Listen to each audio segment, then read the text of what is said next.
Tomochic, capítulo 18. Miguel siguió el grupo de valientes que encabezaba el capitán Eduardo Molina, recogiendo los dispersos que, anonadados por la fatiga, descansaban al pie de los árboles, respirando ruidosamente con los rostros congestionados. Iban en dos filas, pensativos, silenciosos, mirándose tristemente como compañeros de infortunio, encontrados por casualidad, después de ser barridos por la misma ola de catástrofe. Tantos esfuerzos, tanta perseverancia en formar y educar un buen batallón, ¿para qué? Una orden mal dada o mal entendida y media hora de valor inútil, desparramando mucha sangre y quemando mucha pólvora, y no quedaba sino un jirón informe y sangriento del bien organizado batallón. Ah, con que eso era la guerra. Necia, ciega, formidable, inconcebiblemente trágica. ¿Y quién tenía la culpa de aquella catástrofe? ¿Para quién las responsabilidades tremendas de la derrota? Así pensaba Miguel mientras marchaba maquinalmente siguiendo las pedragosas veredas que faldean por aquellos cerros. Regresaban al cuartel general, que se había situado en lo alto del Camino Real de Guerrero, en un gran claro, una especie de alta meseta donde se podía acampar. Allí estaba la pieza ya silenciosa y se había establecido la ambulancia. El general Rangel, con sus nacionales alrededor, con su anteojo en una mano, miraba consternado, sin decir una palabra, los grupos de soldados que iban llegando poco a poco y que se echaban en el suelo al lado de sus compañeros. Un oficial del 12º, con 20 hombres, había llegado también, no habiendo podido retroceder con los suyos por haber sido cortado por el enemigo. Casi había tenido que atravesar el pueblo y se encontraba vivo como por milagro. De 25 soldados de su sección, solo le quedaban 7. Habían llegado ya los oficiales heridos, así como algunos empezaban a llevar soldados que, chorreando sangre y quejándose lastimosamente, lograban acercarse. El médico cirujano que llevaba el cuerpo expedicionario iba y venía, daba órdenes, gritaba en medio de los ayes de los heridos y de la sombría tristeza de aquel puerto tras el refugio. Miguel, sin esperar orden alguna, aniquilado, se echó en el suelo apoyando su cabeza sudorosa contra el tronco de un árbol, y hubiera dormido si no experimentase la sensación espantosa de una sed infernal. Ya no pensó en otra cosa sino en beber un trago, aunque fuese del agua más inmunda que se le presentara. Sentía fiebre intensísima y una cólera sorda le invadía y hacía crispar involuntariamente sus puños. Así permaneció durante una hora de angustia infinita hasta que se durmió. Le despertaron bruscamente cuando apenas acababa de cerrar los párpados. ¡Mercado! ¡Levántese! ¡Vamos a pasar lista la compañía! ¡Arriba! Despertó sobresaltado, volviendo rudamente a la triste realidad de su situación. Miró en torno de sí y vio casi frente de él a lo que quedaba de su compañía, menos de la mitad. Vio soldados en dos filas, casi sin alineamiento, desgarrados los uniformes azules, con rostros macilentos, ojos hundidos y miradas vagas. Y entonces, a pesar de su debilidad, tuvo plena conciencia de lo enorme del desastre. Apoyado en su carabina que no había abandonado ni un instante, presenció la lista que pasaba el sargento primero, anotando a los que faltaban, que eran los más. Pero todavía no podía saberse si eran muertos, heridos, dispersos o desertores. Aún no se levantaba ni se podía levantar el campo ocupado por el enemigo. Después supo Miguel que se habían mandado varias camillas escoltadas convenientemente para recoger heridos, pero solo se habían traído los más cercanos al cuartel general, pues al intentar aproximarse al campo del combate habían sido recibidos con nutridos tiroteos, a los cuales contestaron por dignidad, pero retirándose prudentemente. Entre aquellos heridos solo recogieron 2 del enemigo. Tenía uno el vientre atravesado, y sea que su gravedad no lo permitiese o que no quisiera, se negó obstinadamente a pronunciar una sola palabra. El otro expiró en el camino. Al fin se les permitió penetrar en el campo a las mujeres, que estaban angustiadísimas, cargadas con ánforas con agua, gordas de harina y carne asada.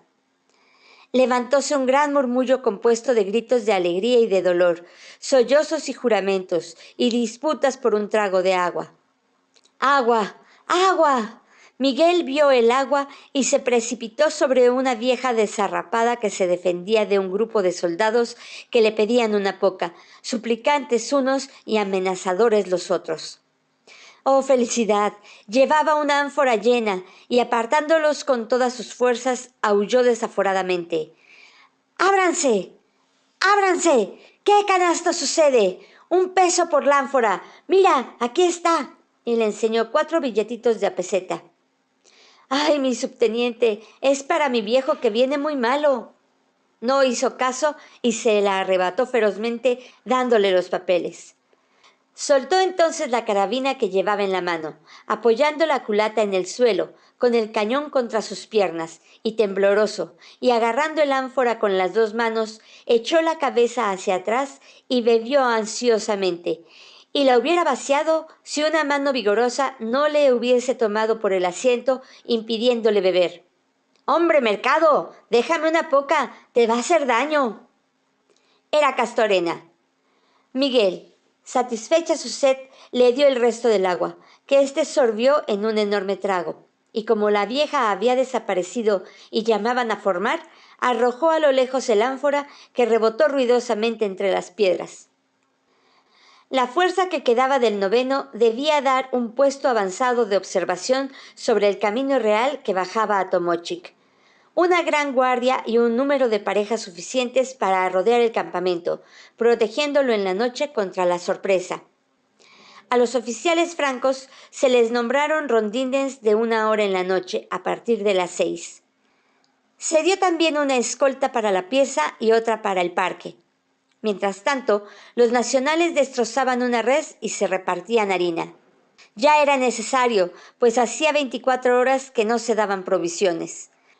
Miguel, que debía cubrir al mando de un teniente la avanzada sobre el camino, mandó a asar un gran trozo de carne que se pudo conseguir, y mientras esto se verificaba, fue a visitar a los oficiales heridos, instalados bajo una gran tienda improvisada en el centro del campamento. Allí, recostado sobre unos harapes, vio muchos soldados que se quejaban tristemente. Saludó con respeto y muy conmovido al teniente Villedas, cuya herida en el cráneo pudo haberle costado la vida. Tenía además las manos ensangrentadas de la furiosa caída que aquel golpe le ocasionó rodando sobre las piedras. Charló un rato con el teniente y subteniente, surgiendo la conversación sobre los capitanes muertos uno al lado del otro en circunstancias excepcionales. Luego, fatigados, cesaron de hablar los heridos entrando en vaga somnolencia. Les contempló silencioso un momento y ya se marchaba cuando se fijó en que el general, a algunos pasos de allí, interrogaba colérico a unos soldados de seguridad pública que acababan de llegar al campo en esos momentos. Al instante se enteró de lo que pasaba. Un oficial de aquel cuerpo, incorporado a la segunda columna, había mandado dar media vuelta a su fuerza, separándose no solo del teatro del combate, sino abandonando decididamente el monte, consumando deserción al frente del enemigo y durante el combate. Miguel se separó de la tienda del general para ir a recoger su carne, la que devoró con ansia, casi cruda y sin sal.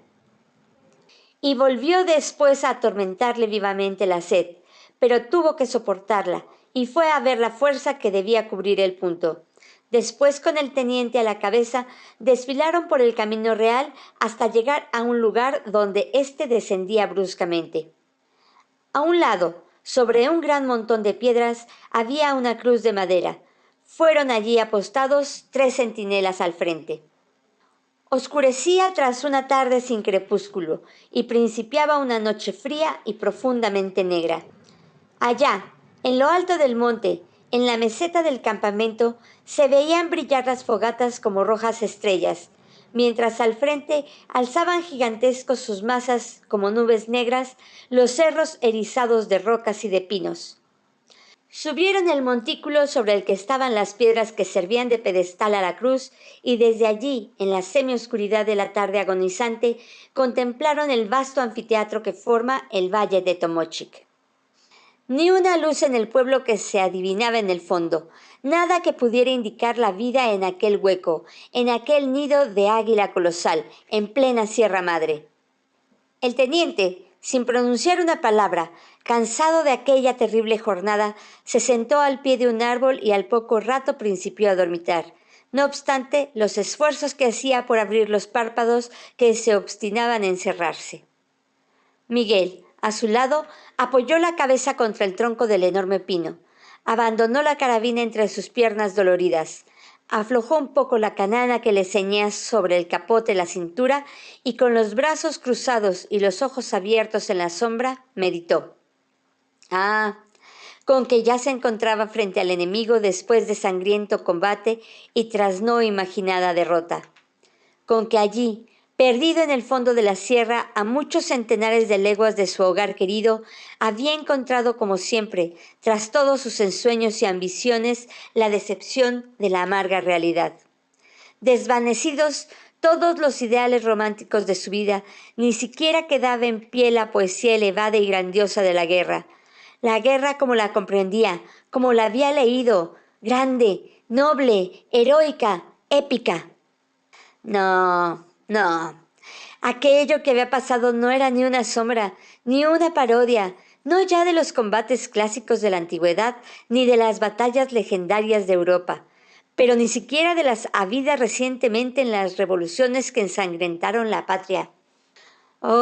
Y sin embargo, reconocía toda la barbarie trágica de la catástrofe. El número de muertos y heridos había sido relativamente enorme. Pensó en ellos, los pobres abandonados inicuamente en el monte silencioso, retorciéndose, gritando, blasfemando en la sombra, contemplando muertos de sed con sus ojos de moribundo, cintilar las estrellas en la fría desnudez del cielo. Se estremeció de horror y trató de apartar de su mente la fatídica visión de aquellos infelices, pero no pudo. Su cerebro calenturiento y excitado por la debilidad y la fatiga le delineó en plena vigilia escenas sangrientas con todo el horror negro de la pesadilla.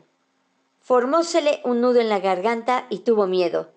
Miedo de la sombra, de la noche, de los vagos rumores que ascendían del fondo del valle, de sus pensamientos, de su conciencia, de su mismo ser. Miedo de todo. Era un principio de demencia en su organismo débil, un pavor invencible, algo como el delirium tremens. Fue una hora de angustia mortal y de horrible congoja. Al fin, la reacción le postró y durmió profundamente. Le despertó un rumor de voces a su lado. Eran el teniente y el cabo de cuarto que hablaban vivamente. Pero, ¿estás seguro? Porque creo que el miedo que tienes es más que otra cosa. No, mi teniente, ponga usted cuidado. ¿No oye usted? El teniente calló, prestando el oído para distinguir los lejanos rumores, y sin duda oyó algo porque, conmovido, dijo a Miguel. Mire, Mercado, váyase con el cabo, allí junto a aquel centinela a ver si distingue bultos. Ya sabe, mucho cuidado, nada de quién vive sino que hacerle fuego al momento. El oficial siguió al cabo, tropezando con las piedras, sin ver adelante de sí más que las vagas sombras de los árboles y de las rocas. Cerca del centinela, trató de explorar con la vista el monte y contuvo el aliento para escuchar mejor, y con secreto espanto creyó oír rumores confusos como de pasos y voces.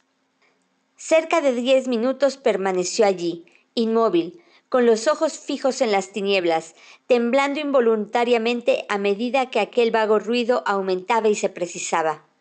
Y no le cupo duda, se acercaba gente porque no podía hacer otra cosa. Fue a dar parte, y su superior inmediatamente despertó a los soldados que dormían. Les mandó cargar las armas formándoles en una fila a través del camino. Él se colocó en el lado derecho y Miguel en el izquierdo, dando órdenes a los 3 centinelas avanzados de que en el momento en que viesen al enemigo se reuniesen a ellos.